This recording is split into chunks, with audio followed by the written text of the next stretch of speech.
Welcome to the Adaptive Collaborative Podcast, connecting the adaptive community.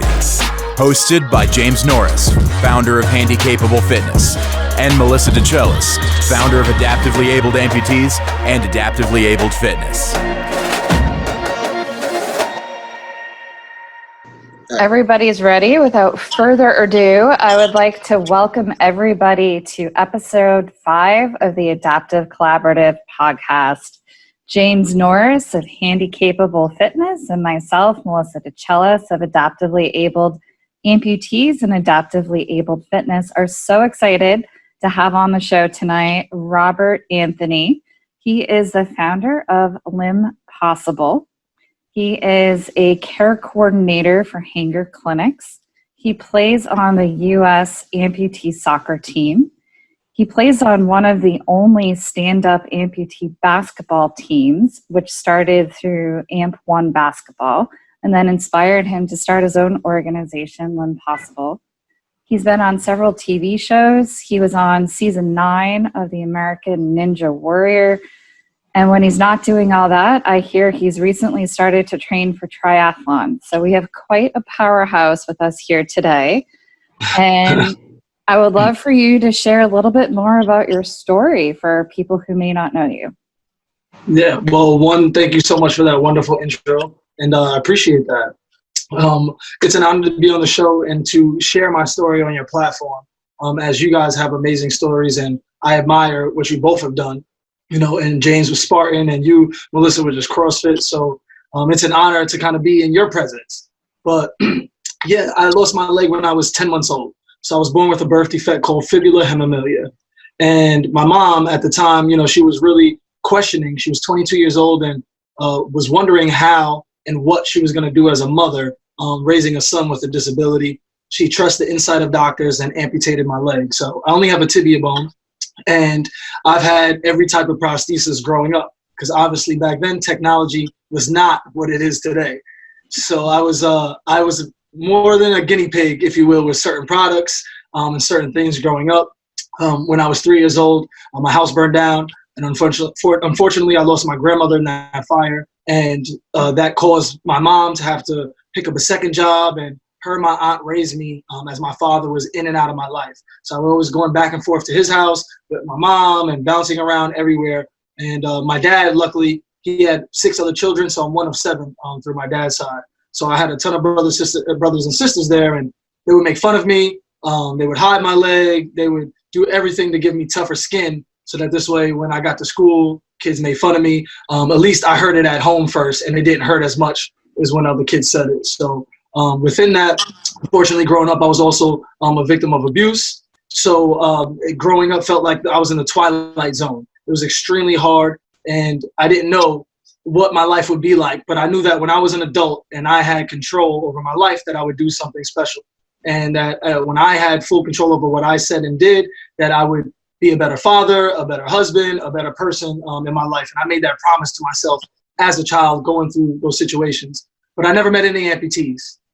Not until I was about 17, 18, I met Cameron Clapp, who was the first amputee that I've ever met. He walked into the office in New York, and my jaw dropped. And from there, he kind of changed my perspective, him and Kevin Carroll. But I was still hiding, and I was insecure about my leg. And Cameron gave me a little bit of confidence, but I wasn't there just yet. And I was rapping at the time. So I had a rap group called Prophecy, Chino Vega, a lot of videos on YouTube. You guys can check them out. And I had braids and long hair, and it was a great time of my life. You couldn't tell me I wasn't going to be a famous rapper. Like, you could not tell me that I wasn't the prosthetic like Tupac. Like, that's what I thought I was. So, you know, it's growing up in New York, it wasn't easy, but I was light skinned. I had curly hair, so I had the braids. But I went to Holy Trinity in Long Island, and I had some behavior issues, and I moved to Arizona in my senior year in high school. And from there, made a lot of transitions, and I started getting more involved. My prosthetist, Sue Whistler, at Hanger, when I got back from Arizona, she encouraged me. She said, I know you want to rap, and you're great, but there's a TV show looking for actors and for amputees, and it was Ink Masters. So it was the tattoo show, season 1, episode 5. And so she was like, submit, maybe you'll get on. So I did. I got on. It was a great opportunity, and it opened up my eyes to get involved more. I became a certified peer advisor. And through that, then I just started trying to work my way up the chain, trying to find jobs for 2 or 3 years, could not get in the industry, thought I should be a prosthetist, and I found AMP1, and that changed my life. And then from there, I was able to get a job at East Coast Orthotics and Prosthetics, and then just kind of build my career from that way up. Well, you kind of hit on it. You kind of hit on everything that was in this next question, but maybe you missed something and maybe you want to elaborate on it a little bit more. The one thing that I took away from everything that you just said was it was challenge after challenge after challenge. You know, not only being an amputee, but losing your grandmother, then the physical abuse. And a lot of people would just fold it in and say, you know what, I'm just going to go to the streets. I'm going to do whatever. What made you say, no, I'm not doing that. I'm going to keep going. And how has all those challenges that you've overcome, how have they shaped you into who you are today? Wow, thank you for that, James. To be completely honest with you, I did have my time where I did turn to the streets, where I was affiliated with a lot of gang members and did a ton of stuff that I'm not proud of. So I did have that time in my life. And what happened was when I moved to Arizona, where it came from New York to Arizona, and when you're there and you're from New York, then you're really like a big bad wolf out there. And I had my little brothers, I have 2 younger brothers, and they were following me. And we were getting into fights and just a lot of things, and I realized how much power I had in that sense of them and my other friends around me who were listening to me. And so once my rap group name was Prophecy, and which actually I have tattooed on my wrist. It's an acronym. It stands for a powerful revolution of people helping each other succeed. Why? Because we have to. And so I carried that out there in Arizona, and I just made sure I just used that prophecy and that mentality, and I started switching it up from doing the negative things into the positive because I realized people were actually following what I was doing. So I didn't want to lead them down a bad path. Wow. I love the acronym. Thank you. Appreciate it. So not only did you get to meet your first amputee at 18, but of all the amputees on the planet, it was the Cameron Platt, who seems like a superhuman to most. So what was that experience like, meeting Cameron and being able to identify with somebody else living with not only 1 limb missing, but 3 limbs missing? And what do you think was the turning point for you, where you finally started to accept yourself and celebrate your being different and living with limb loss? Yeah, I mean, man, Cameron, you guys know if you met him, is like a superhuman to a lot of people. And when I first saw him, like my jaw dropped. I was in awe of just who and how he is and the way he carried himself. And he's really the first person that told me, like, hey, man, you know, you can turn around and make this into something. And this is like right around the time also when unfortunately his brother passed away. So he was going through a lot. And it was really interesting to just see how he handled all of that at the same time. And for me to actually see it and witness it in person, you know, you just really admire someone who has that type of strength, who can carry themselves that way and continue to keep pushing, and not only pushing themselves, but then pushing other people too, and telling them that they can do it. Hey, if I'm going through this, you can, you know, whatever you went through, you can get through it, and it can and will be better. So Cam was the first person that opened up my eyes to that. And now that I do more, he's just, you know, he's like a brother now, you know, and so I love to share stories with him. We always look back, and we've been able to collaborate on projects and do a lot of work over the years. And to think of how far we've come, I'm honored to, you know, be aligned with him. In that same interview, you divulged that, you know, music was your first big break, and you kind of alluded to it in the beginning where you were like, okay, I'm going to be the first amputee rapper. I'm going to make this thing happen. But what was it specifically about music that drew you in and helped you cope with all your challenges? The same thing that I think that a lot of us, why we love music, is just that feeling, especially when you're a kid, you know, and you didn't have maybe your parents or the people to go to and you couldn't relate. It was a song that gave you that feeling. It was a beat, you know, lyrics that made you connect and made you feel like you were more powerful, especially when you saw coming from New York, and you saw, people going through hard times and saying, hey, well, they became a famous rapper, or they gained recognition off of their negative situation. Now they're talking and telling the world about it, and people love them for it. So you aspire to be that, and so, but music also was just a way that my siblings and I connected. I grew up in a house of music. My parents were always just kind of jamming. So whenever I felt bad, you could put on some tunes and switch a mood just like that. So that feeling, my uncle, so we just did it Sunday. We were at my uncle's house on Sunday, Rapper's Delight.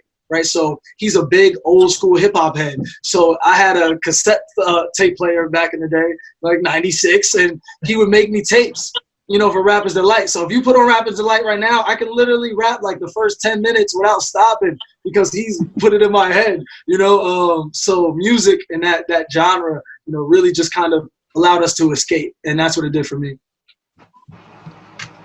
I too grew up in the inner city, and I did most of my growing up in the 90s. So you will find my fascination with 90s rap always playing as part of my playlist when I'm working out in the gym.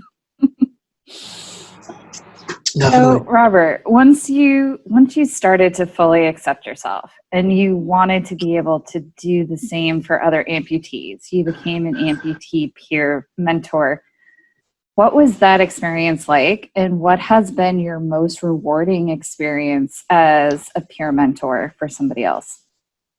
Yeah, I think so. My first experience was meeting a 46-year-old diabetic male and just going there, talking to him for an hour. He was telling me how much he was changed my life, and how much I changed his life, but he didn't realize he was changing my life at that exact moment, because I knew this was something that I wanted to do more.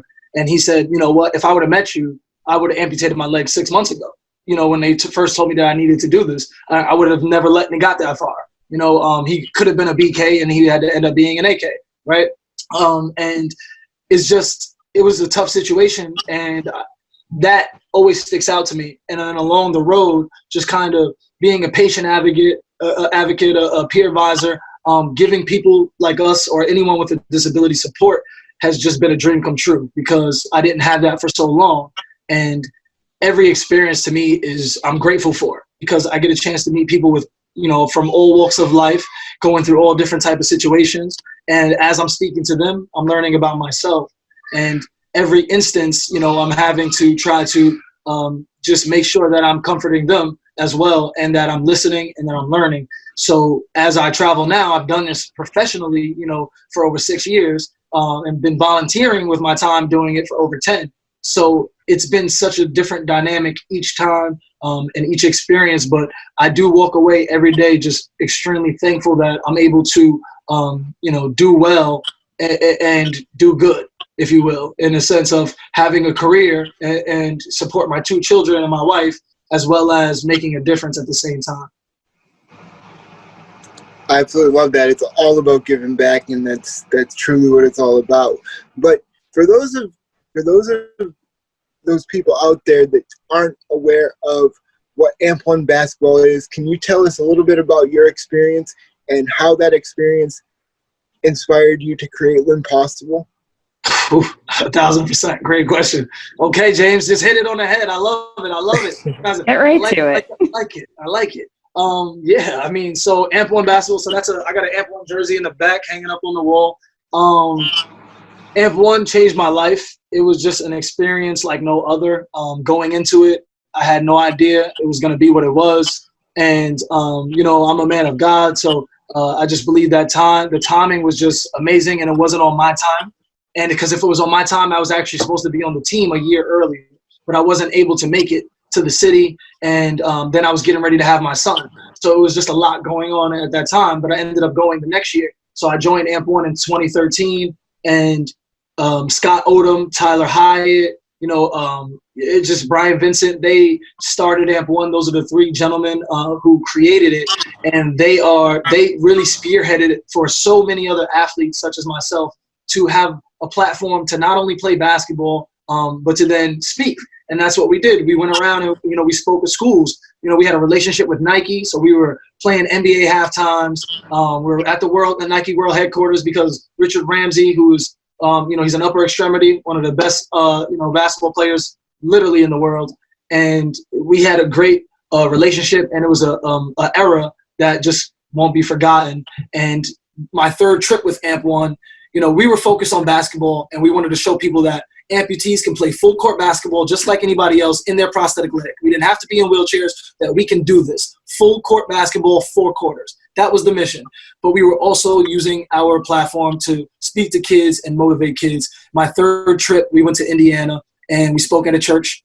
Our message was to never give up. And, we played the basketball game. We won. We spoke a little bit. When we got back, we got a message on Facebook from a young lady who was 13. And she said that weekend she was thinking about committing suicide. She wanted to take her life. And that her best friend convinced her to go to the church to come see us speak. And that our message to never give up changed her life, because her parents were getting divorced. She wasn't doing good in school. And she was just kind of, giving us her list of why. And that our message truly changed her life.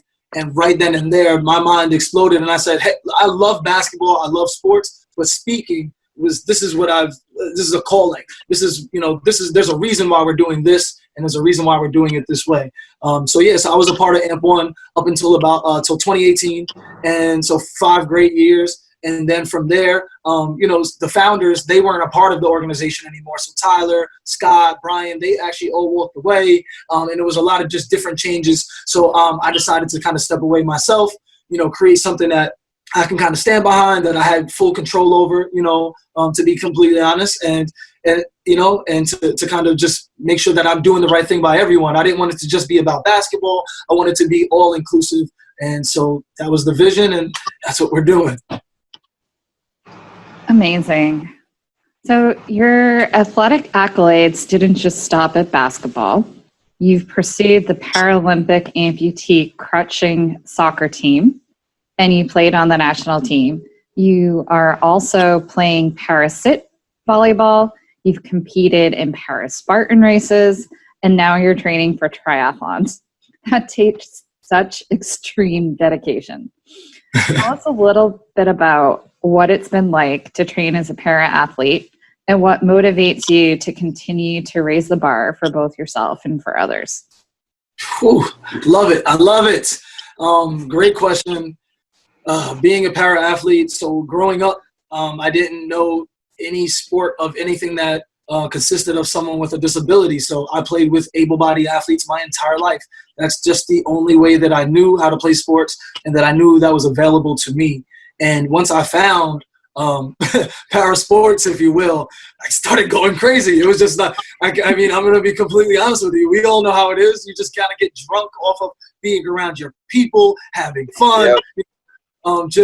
There's no experience like it, being on a team and then the camaraderie as well, even with competitors within the sports. It's just so, unexplainable. As we know, you have to be there to know that feeling. And so everything that I've competed in. So I've done sled hockey. That's the sled hockey jersey in the back.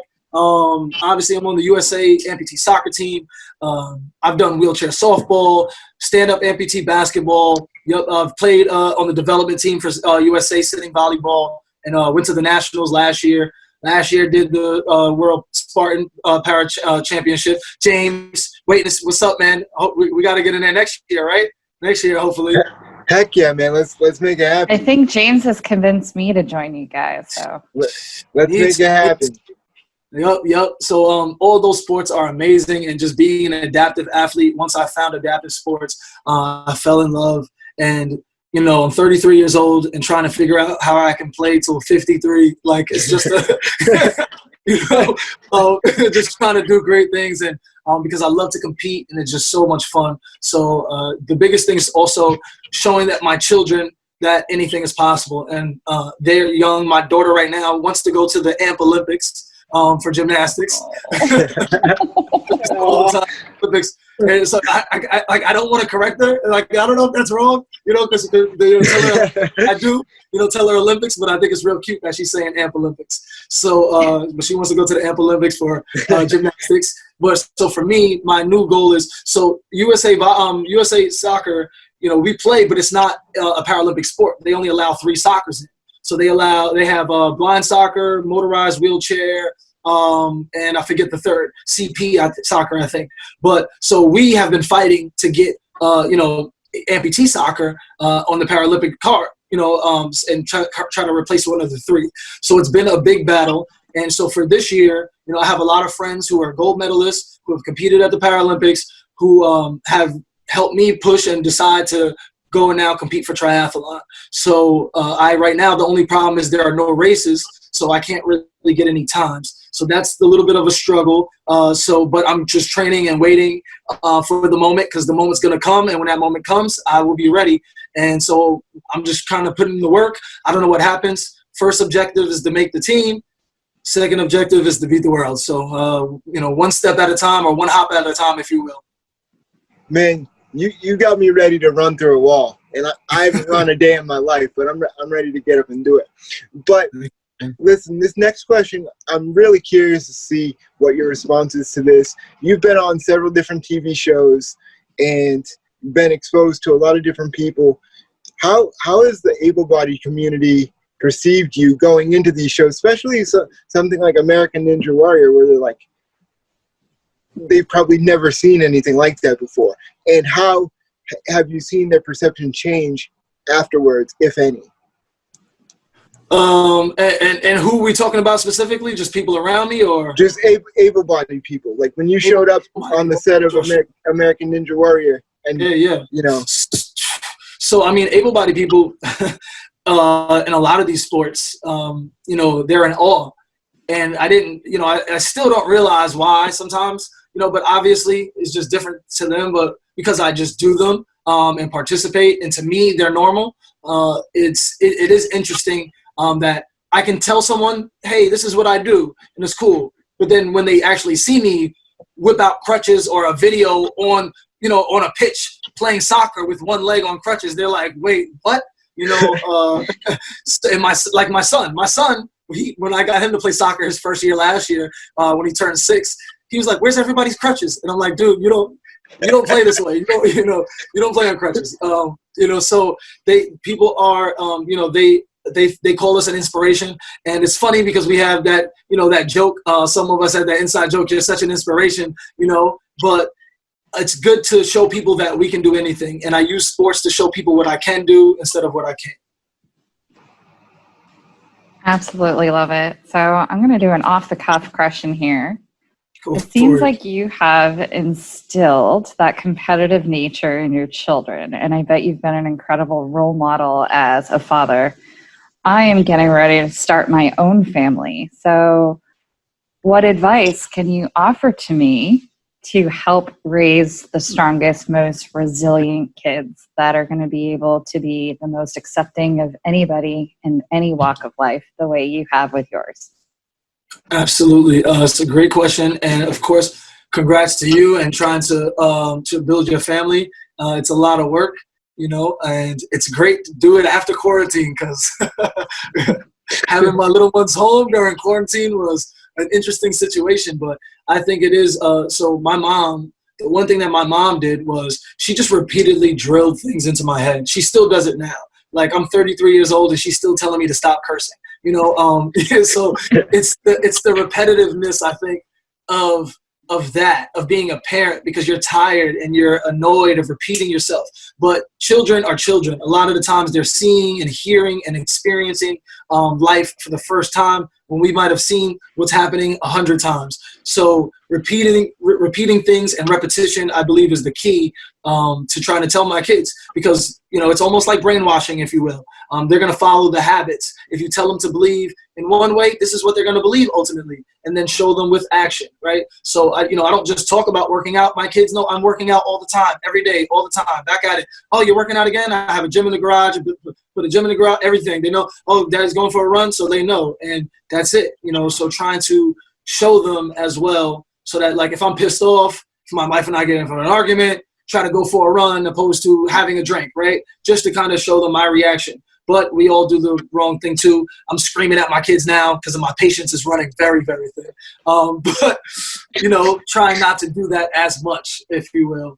And I think that just showing them how I react to things, and constant repetition on how to be better and, what to do, even when they piss me off and they left the clothes there in the hallway for the 5th time, or my son left the toilet seat up, or they just left toothpaste everywhere, just all the little things that I'm reminding them. Drain your washcloth out and hang it up on. We have hooks there. We have hooks in the shower. They stuff it in the soap thing. Like, why? There's a hook here. So, but just constantly telling them over and over again. Yeah, in one of your documentaries, it was really cute. Your daughter was helping you to get your leg on so you could get out and go and do something with her. Yes. That's what I've been looking forward to. Daddy, go get Daddy's leg. I've been waiting for go get Daddy's leg. Love it. So what have adaptive sports, fitness, and a healthy lifestyle done for you? And what can you say to those who are at the beginning of their fitness journey to motivate them to pursue a healthy lifestyle? And how does it help you to overcome challenges living with any sort of a physical impairment or disability? I think so for anyone who is starting their fitness journey in general, I think it takes focusing on your goal, having a goal, whether it's to look good, build muscle, lose weight, change your skin, increase your heart rate, whatever it is. Focus on your goal. So know where you are, know where you want to be, know where you are, and then understand that it's everything in between. And that's the first thing. And understanding that whatever the bad habits are, write those down. Whether it's you don't wake up, early enough or so on and so forth, and utilize that fitness journey to beat up those bad habits. And that's what I do. And I utilize my fitness and being in shape because I hate the fact that I do X, Y, Z. So I'm going to work out more and be better and so on and so forth. And I use that as my crutch now. I use fitness as my crutch to be better because it lets off endorphins. So I'm actually going to talk about this at 9:00. I believe that we're in a big, it's an issue with the mental state of people in general right now. And mental illness is a very interesting topic. And depression, a lot of people go through it. And I have a lot of people that I've been talking and trying to help coach through suicide. And I've been doing this my entire life. And I see now more than ever that people need it because of all the options and the likes and how we really take other people's judgment so much into consideration, almost over our own. So confidence is key. Fitness is the answer for that and for depression.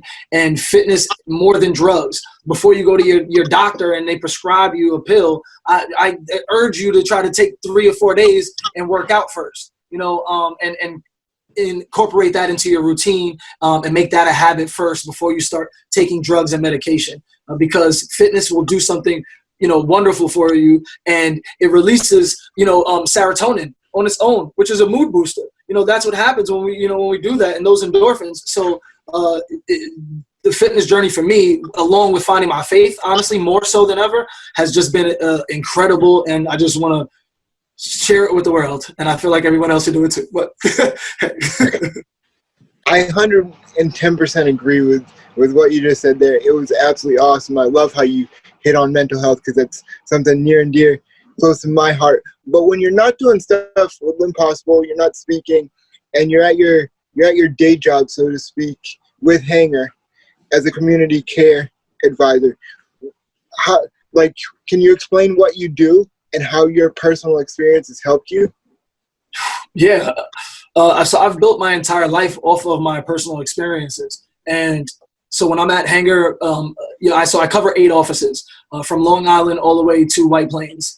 And so I have 8 locations, which have, hospitals and facilities all around them where, rehabs, subacutes. So I'm just kind of popping in and out for new patients, older patients. So I might work with PT in regards to ambulating, and giving guidance on walking, right, of course. And I might see a new patient pre or post-op and educate them. I have literature. I mentally try to get them through it, show them videos, and get people either prepared for the journey or after amputation, let them know that their life is not over, and this can actually be the next chapter for them. So kind of walking people, no pun intended, through that experience and make sure that I'm there for them. So, and I'm more like a case manager, if you will. So all the new patients all around New York, I'm making sure I follow up with them. I'm following up with vascular surgeons. I'm following up with the nurses, whoever it may be, so that while the patient is healing, once they get home, that we make sure that we get them an appointment, make sure that their appointments are going well, make sure that we're getting them up and walking. If a prosthetist is not on their job, smack them around a little bit, so that's what I do. So in services, do a lot of in services for PT, residents, vascular surgeons, so on and so forth, and education and clinics as well. I love it. There needs to be more comprehensive collaborative care. I feel very fortunate. I work at Spalding Rehab, and there's a lot of comprehensive care there, and it's great to see that there's a lot of it at other centers outside of the Boston area. So I applaud what you do. It's very needed. Thank you. So when you're not changing lives, and when you're not a super athlete, what do you do to relax and have fun? That's definitely just time with the family. So right now, technically, I'm supposed to be off for 2 weeks, and I'm still working because I don't know how to stop working, right? And I'm actually going away. So this Thursday, spending time with my family is the real answer, and just kind of hanging out, literally with my kids, goofing off, or playing some video games, and just or watching a movie with my wife, just regular stuff, literally doing nothing, right? Just like leg off, and just chilling. But we're going away this weekend actually, so we're taking our kids away, and just to try to have some fun, and get out of this hecticness of being in the same corridors for so long.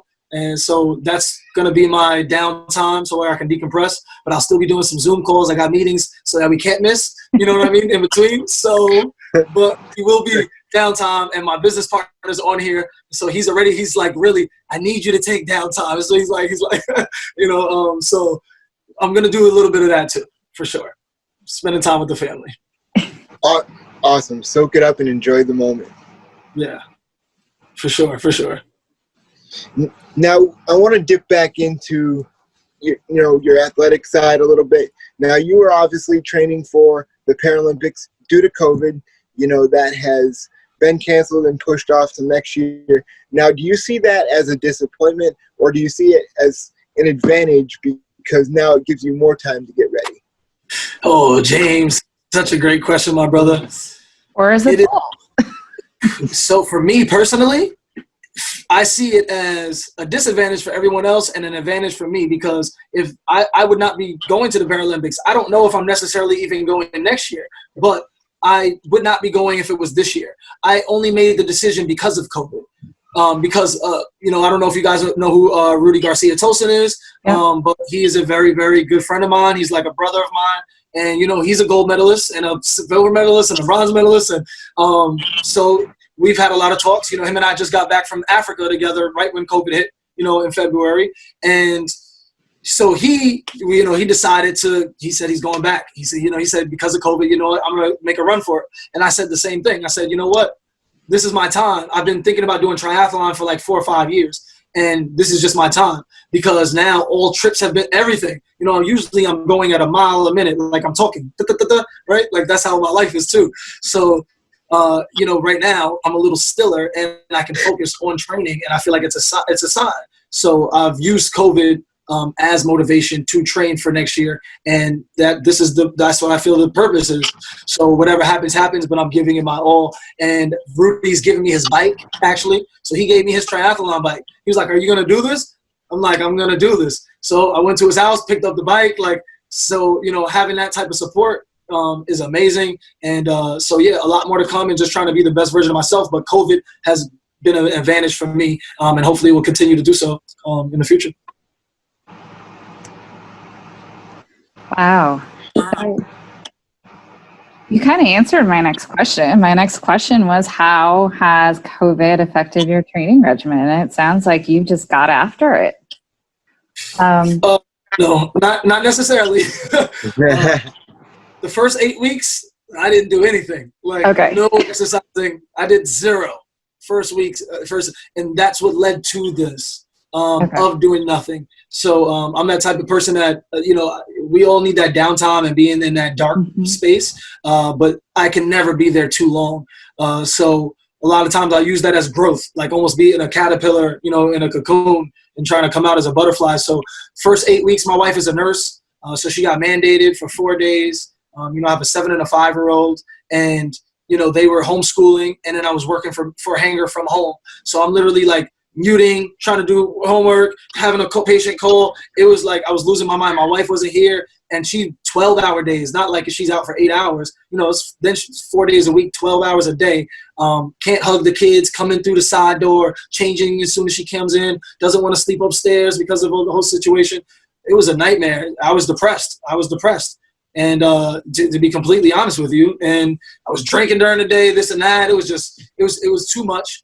And so then I, that time comes, I had to smack myself around, and I said, that's it. So I had to start, I write down things a lot. So I had to make some rules for myself. It was the first thing. Let's make some rules here, and this is it. And then I said, all right, that's it. It's time to get back into training, because I didn't know what to train for. I didn't know what was coming. What's next? What are we going to do? There's no events. What, so I said, you know what? I'm just going to get in the best shape possible. I'm going to get in the best shape of my life. And then everything else just started going from there, and then just steamrolling. And so now I am actually in the 12th week of my journey, and feeling great. Awesome. I've seen a lot of your workout videos, especially the ones with A3. Yes. And I started sweating just watching them. A3 workout, and that was part of it. So I started the first 5 weeks by myself, and then A3, so it's my friend Chris Jean-Pierre. I've known him for 13 years now, and so we've been buddies for a long time. And I'm like, bro, like, what's up? Well, let's do a workout in the park. He's like, yo, I'm down. We were on Instagram, commenting on a picture. He's like, I'm down. I'm like, all right, bet. He's like, send me a message. I'm like, all right. And we were like Friday. He's like, all right, I'm in there. So we did one, and then he's like, bro, let's do it twice a week. I was like, say less. And that's it. So I incorporated that. So that's my strength and conditioning training. And so I have triathlon training, and then I go to him for strength and conditioning. We're working on some of the other muscles, and my agility, and then I do weight training as well on the side. So love it, man. You are a man on a mission. Now, for someone like me who's never been to an Impossible event yet, can you describe that experience and what you hope for people to get out of it, and just the energy? Oh man. So I had a vision, even when I was young, that I would be able to create something to help people. And, the fact that I was able to, I actually partnered up with a few of my friends when we first started it, and we really kind of just came out the gates running. And, to have the idea to create the logo for something that was inside my head, it was just, honestly, I can't really describe it. My mother is as choked up about it as I am, because even she would say, I can see this happening for you, even when I was a kid, feeding me, that motivation. So to have it, and then to put on an event, to speak to 1,000 people and really just tell my story. I rap during my speeches. I do a lot of like nuances and sayings and quotes and so on and so forth. So that part is just something that I couldn't describe. And so I'm very fortunate to do that. Our basketball events, those are nuts too. And they're a lot of fun to kind of see amputees going against able bodies and really competing.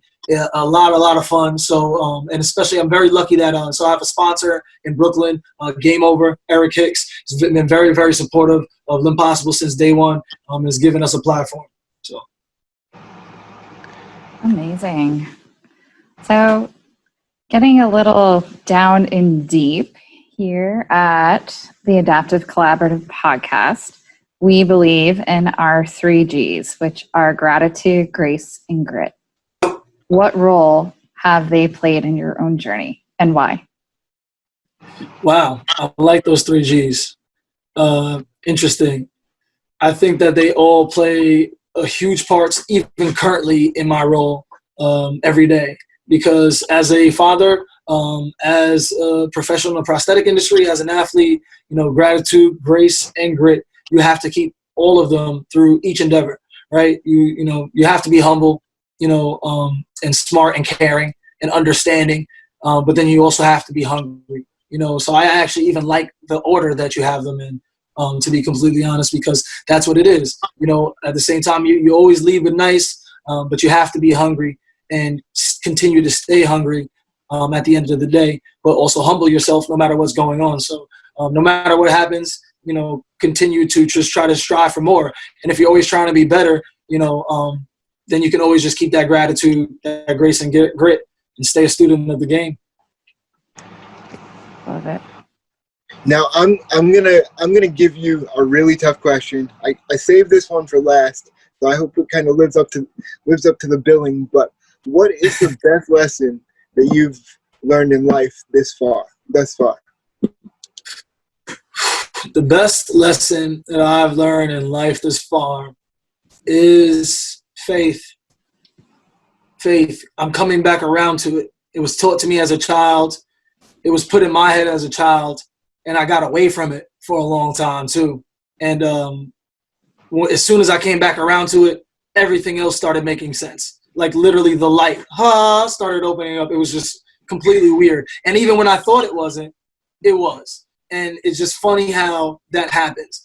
And the signs that are there. If you can see the signs and you're paying attention, faith is what it is, because faith is the vision of understanding and being complete, and being comfortable with yourself. I always spend a lot of time worrying if I was doing this is right, if I look good when I was doing it, was my speech okay, did they like me, was my outfit okay, was my sleeve on my leg bunched up, like just everything, just all the time, just constantly worrying. But once I took a deep breath and realized that everything was okay, everything always ends up being okay. I've been through so much in my life, and I always end up okay. And no matter what, it's all for a reason. Just continue to keep your faith, and that's it. Faith and focus.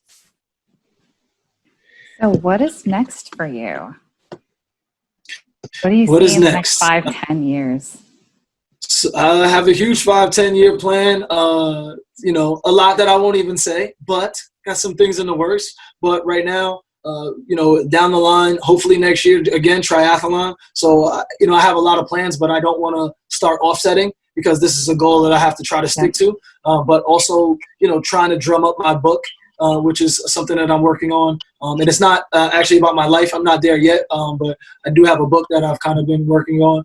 So just that, continue to build L'Impossible and continue to build my speaking career, becoming a better athlete, better even with finance, so that this way it's even more comfortable as I get older and my children get older, and time and money don't conflict, right? So that's always the goal, making sure that those two don't coincide, which is advice to you too, Mel, because time, money, family, becomes a lot.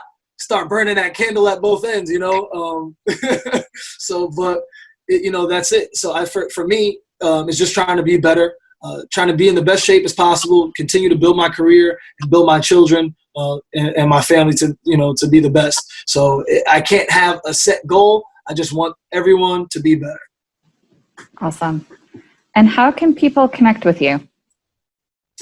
At L'Impossible, anything. Twitter, Instagram, Facebook, L'Impossible@gmail is my email. L'Impossible.org, and anything at L'Impossible. I'm all here for it.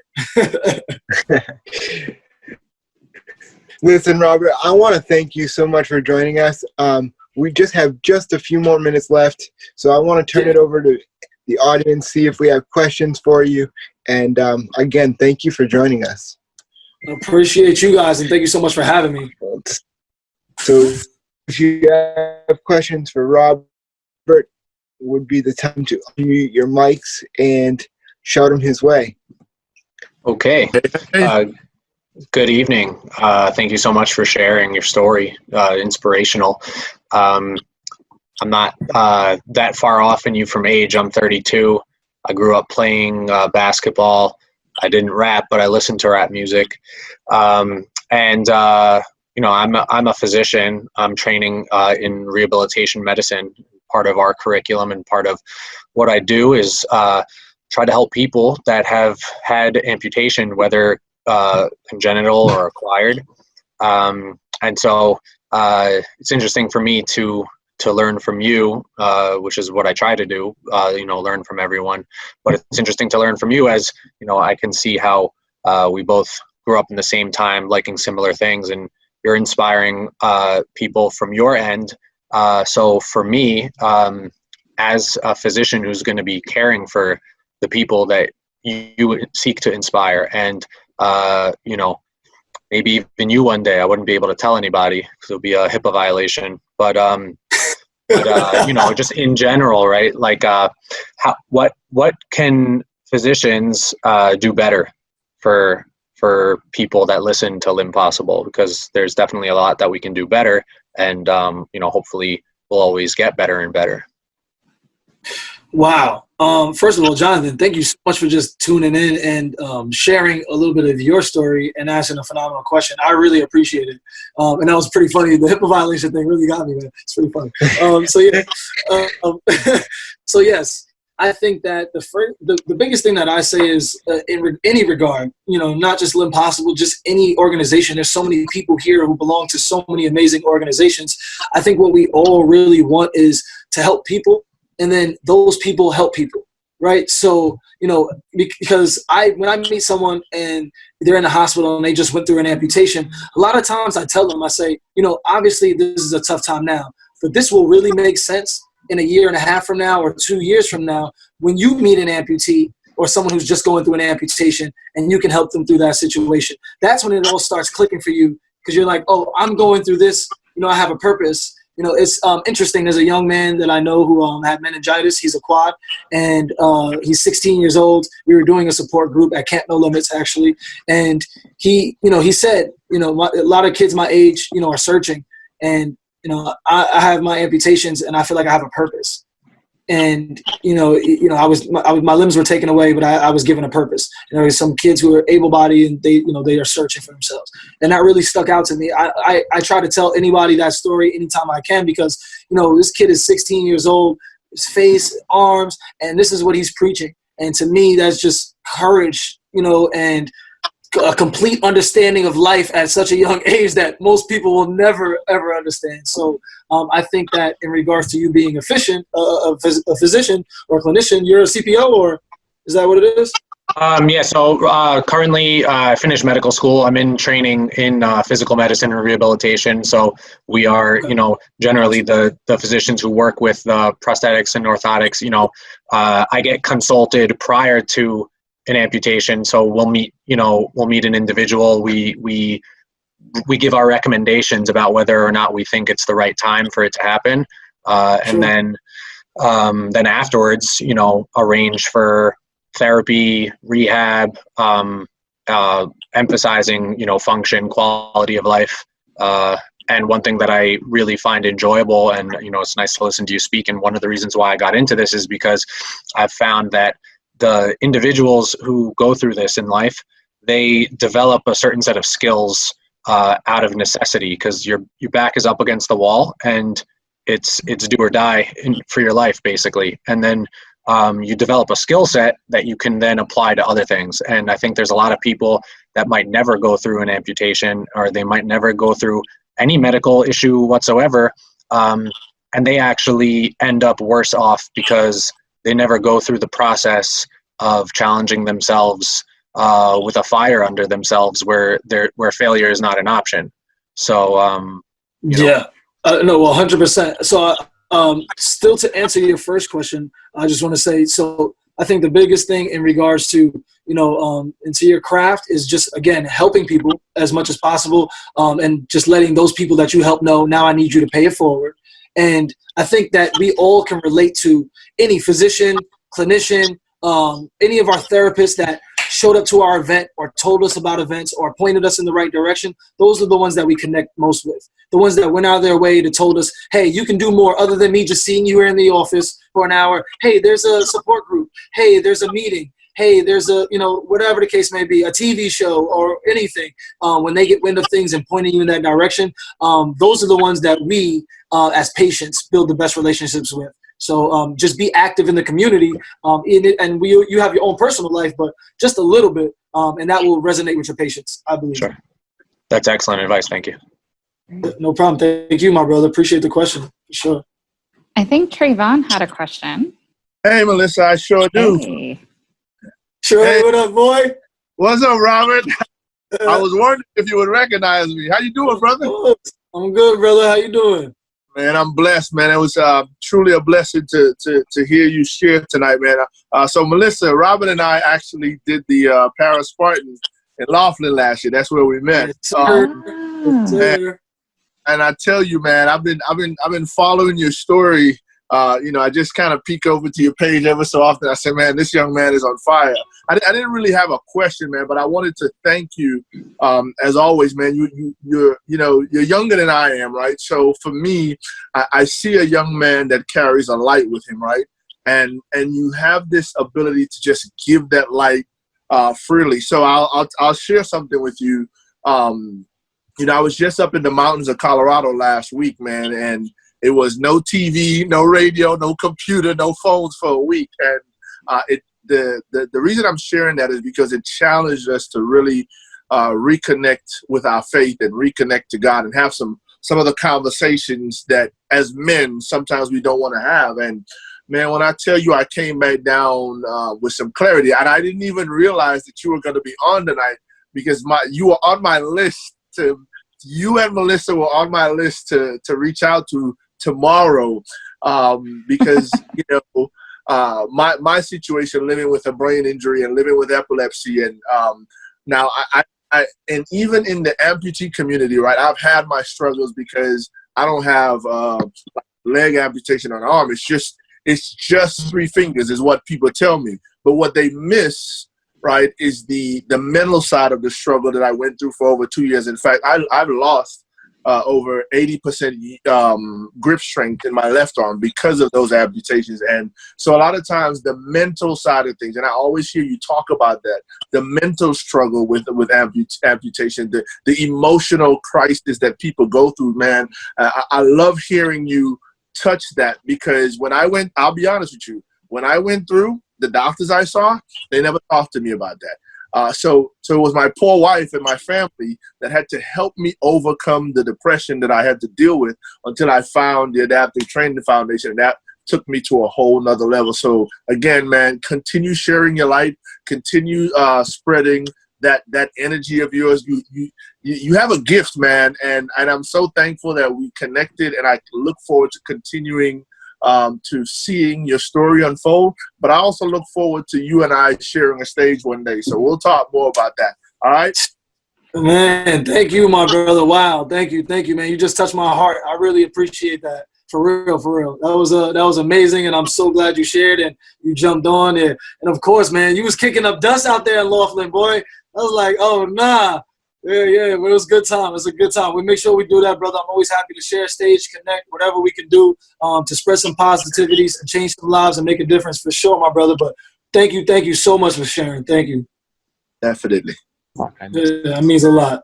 Well, Robert needs to run in a few minutes because you had a back-to-back engagement today. So we will be respectful of your time, and I'm going to lead it over to James to close us out for the evening. Appreciate it. Robert, thank you so much for, again, joining us. We look forward to seeing everything that you do with Impossible. Thank you for everything you do for our community as a whole.